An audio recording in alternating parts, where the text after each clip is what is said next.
Canchipur Amadi Lions Club of Singjamei ki annual function kam installation ceremony ki THOURAM ngasi Canchipur da LEIBA Lion Service Center da PANGTHOKKHRE ngasi pangthokkiba THOURAM adu da kumja lising ani ga kunmanga kuntaruk ki nauna thau pugadaba board of director ki member singsu khankiba ka loinana nauna thau puna bakhalaba mioi sing adudi Lion Club of Canchipur gi oina president da N Ibotombi secretary da L Sitol Amadi treasury da TS Nando Loinana Lion Club of Singjamei ki president oina Ais Gojendro secretary da Ketrimayum Bisorchit Amadi treasury da Gunesh Thiam na thoram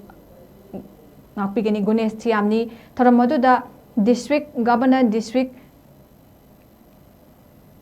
322D gi Lion TS Keso Singh MPJF past district governor Lion Professor W Gopi Mohan Singh PMJF Lion H Manikumar Singh MJF Lions Club Singjamei ki president Lion Colonial Ais Gojendro Lions Club Canchipur ki president Lion S Rajena athoiba mithunglen sing oina sarukya ki thoramadu gamari leinana district governor district 322D gi Lion TS Kesona phongdorakpada district 322D hairibasigi nong wahan awang hairibasi awang nongpok thangba state sing maru oina Manipur, Nagaland, Arunachal Pradesh amasung upper half of Assam ki mafam singi oibani loinana ngasi pangthokliba installation ceremony asi Lions Club of Canchipur Amadi Lions Club of Singjamei gi oina kumjali singani ga kunmanga amadi kuntaruk ki nauna thopuna bakhallaba board of director gi members singbu district adugi leader singna wasak lawgi thoram amadi ngasi wasak lawriba mioi sing asi magi office singda tawgadaba amadi tawroidaba thabak sing adu mayek sengna su khanganaba honabani haina phongdoki